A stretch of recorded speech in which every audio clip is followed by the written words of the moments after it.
नमस्कार, ये आकाशवाणी शिमला है। अब आप प्रभा शर्मा से प्रादेशिक समाचार सुनिए। आज के मुख्य समाचार। हिमाचल में जीएसडीपी की वृद्धि दर के मुकाबले राजस्व प्राप्तियां कम होने पर कैग ने उठाए सवाल।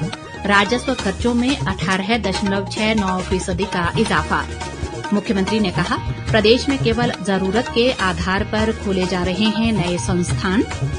एफआरबीएम रिपोर्ट के मुताबिक प्रदेश में बढ़ते राजस्व व राजकोषीय घाटे से दबाव में हिमाचल की अर्थव्यवस्था।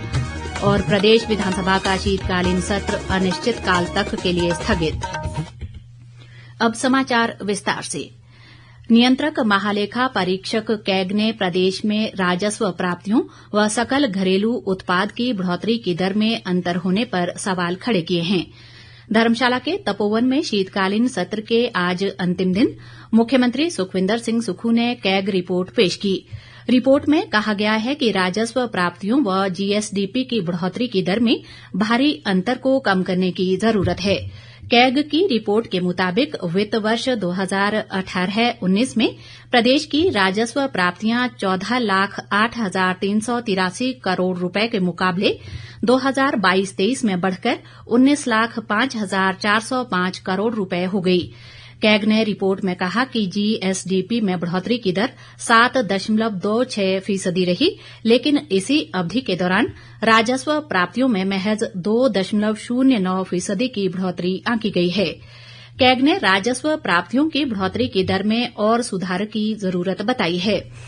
रिपोर्ट में कहा गया है कि 2022-23 में राज्य में राजस्व प्राप्तियां 38,089 करोड़ 50 लाख रुपए थी। रिपोर्ट में कहा गया है कि सरकार के खर्चों में वेतन, पेंशन व ब्याज के साथ साथ उपदान पर होने वाला खर्च कुल राजस्व खर्च 64 से 70% है। कैग ने अपनी रिपोर्ट में कहा कि सरकार को राजस्व प्राप्तियों में इजाफा करने में गैर आवश्यक उपदानों में कमी लाने के साथ साथ सतत आर्थिक विकास व राजकोषीय सेहत को बनाने के लिए प्रयास करने की जरूरत है। साथ ही कैग ने रोजमर्रा के खर्चों को पूरा करने के लिए कर्ज लेने से बचने की नसीहत भी सरकार को दी है। मुख्यमंत्री सुखविंदर सिंह सुक्खू ने कहा है कि सरकार सिर्फ नीड बेस्ड नए संस्थान खोल रही है और भविष्य में भी इसी आधार पर संस्थान खोले जाएंगे। विधानसभा में आज प्रश्नकाल के दौरान भाजपा विधायक रणधीर शर्मा के सवाल के जवाब में उन्होंने ये बात कही। इस दौरान उन्होंने अगले कुछ माह के दौरान प्रदेश में एसडीएम कार्यालयों का युक्तिकरण करने की भी घोषणा की।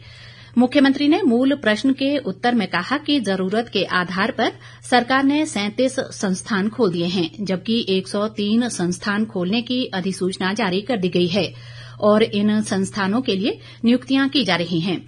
उन्होंने खुलासा किया कि मौजूदा सरकार ने सत्ता में आने के बाद कुल 1,865 संस्थान बंद किए हैं। मुख्यमंत्री ने आरोप लगाया कि पूर्व सरकार ने कई ऐसे स्कूल खोल दिए जहां एक भी विद्यार्थी नहीं था।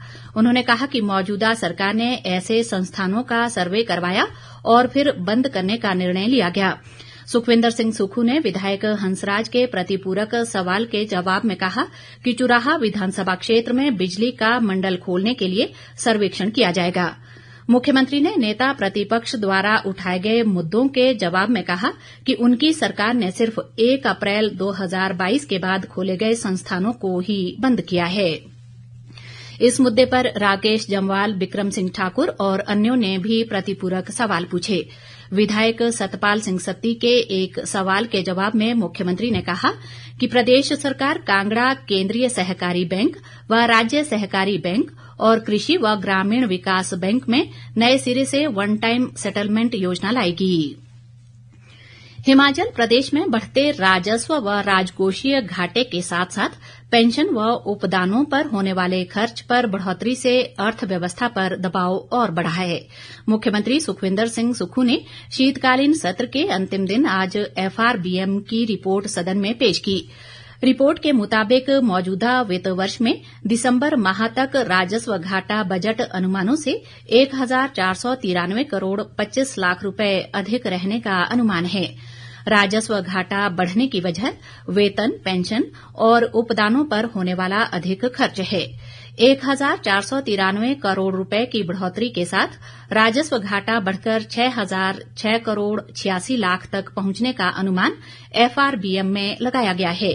इसी तरह राजकोषीय घाटा 2,308 करोड़ 11 लाख रुपए की बढ़ोतरी के साथ 6,836 करोड़ 64 लाख रुपए तक पहुंचने का अनुमान है।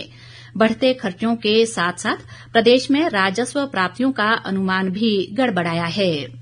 ताजा समाचारों के लिए आप हमारे Facebook page All India Radio News Shimla, X handle @AIR News_ Shimla और YouTube channel AIR Shimla News पर लॉग इन कर सकते हैं। प्रादेशिक समाचार बुलेटिन में आपका फिर स्वागत है। धर्मशाला के तपोवन में आयोजित प्रदेश विधानसभा का शीतकालीन सत्र आज अनिश्चित काल तक के लिए स्थगित कर दिया गया। 4 दिन तक चले इस सत्र में कुल 188 तारांकित और 55 अतारांकित सवाल पूछे गए। सत्र के दौरान कुल 14 सरकारी विधेयक पारित किए गए। सदन की कार्यवाही 21.5 घंटे चली। विस्तृत ब्यौरे के साथ हमारे विशेष संवाददाता।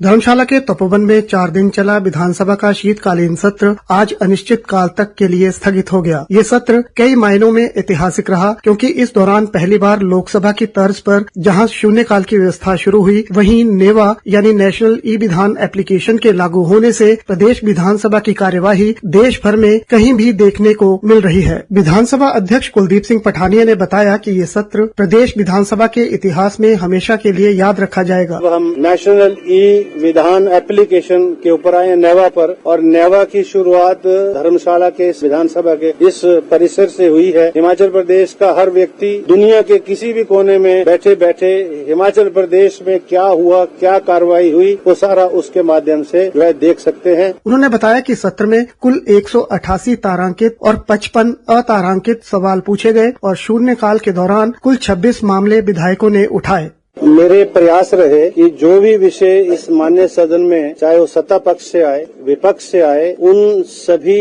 विषयों के ऊपर चर्चा हो और जो विधानसभा का अलॉटेड टाइम था उससे ज्यादा हमने काम किया और हमारी जो उत्पादकता है, प्रोडक्टिविटी है, वो 106% रही। विभिन्न विषयों पर जो चर्चा हुई उसमें जो अनस्टार्ट है उनमें 55 में, नियम 61 के अंतर्गत 2, नियम 62 में 2, 67 में 1, 101 में 3, 102 में 1, 130 में 2, 324 में 6 और 0 आवर के माध्यम से लगभग 27 विषय जो है माननीय सदस्यों के द्वारा अपने अपने चुनाव क्षेत्रों और हिमाचल प्रदेश से संबंधित उठाए गए, जिस पर कार्रवाई विभागों के द्वारा निश्चित समय में करने के आदेश हमने विधानसभा के माध्यम से दिए। विधानसभा सत्र के दौरान राधा स्वामी सत्संग ब्यास को राहत देने के लिए लैंड सीलिंग एक्ट में संशोधन विधेयक, पुलिस संशोधन विधेयक 2024 और प्रदेश सरकारी कर्मचारी भर्ती व सेवा की शर्तें विधेयक 2024 भी सदन में पारित किए गए। धर्मशाला से आकाशवाणी समाचार के लिए मैं रितेश कपूर।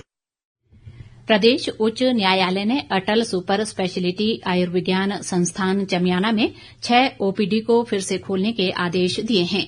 एम्स चमियाना के प्रधानाचार्य ने बताया कि 23 दिसंबर से neurology, andrology, nephrology, urology, plastic surgery और गैस्ट्रो एंट्रोलॉजी की ओपीडी अब आईजीएमसी के बजाय चमियाना में लगेगी।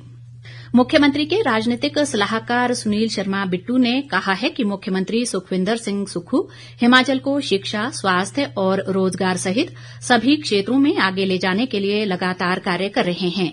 राजकीय कन्या वरिष्ठ माध्यमिक पाठशाला नादौन के वार्षिक उत्सव में शिरकत करते हुए उन्होंने कहा कि मुख्यमंत्री ने नौजवानों, किसानों, बागवानों और समाज के सभी वर्गों के लिए कई बड़ी योजनाएं आरंभ की हैं। रक्षा मंत्रालय ने आधिकारिक रूप से सड़क परिवहन और राजमार्ग मंत्रालय को भूभुजोत सुरंग, घटासनी शिल्हा भूभुजोत कुल्लू राष्ट्रीय राजमार्ग के साथ सामरिक महत्व की परियोजना के रूप में नामित करने की अनुशंसा की है। रक्षा मंत्रालय ने कहा है कि ये राजमार्ग लेह लद्दाख के लिए वैकल्पिक मार्ग के रूप में महत्वपूर्ण भूमिका निभाएगा। मंत्रालय ने कहा कि सामरिक महत्व के साथ साथ इस सुरंग से क्षेत्र को सामाजिक आर्थिक लाभ होगा और इस दृष्टि से ही परियोजना के लिए बजटीय प्रावधान किए जाएंगे। अंत में मुख्य समाचार एक बार फिर। हिमाचल में जीएसडीपी की वृद्धि दर के मुकाबले राजस्व प्राप्तियां कम होने पर कैग ने उठाए सवाल। राजस्व खर्चों में 18.69% का इजाफा। मुख्यमंत्री ने कहा प्रदेश में केवल जरूरत के आधार पर खोले जा रहे हैं नए संस्थान। एफआरबीएम रिपोर्ट के मुताबिक प्रदेश में बढ़ते राजस्व व राजकोषीय घाटे से दबाव में हिमाचल की अर्थव्यवस्था। और प्रदेश विधानसभा का शीतकालीन सत्र अनिश्चितकाल तक के लिए स्थगित। इसी के साथ ये समाचार बुलेटिन समाप्त हुआ। हमारा अगला बुलेटिन आप सुन सकते हैं कल सुबह 9:20 पर। नमस्कार।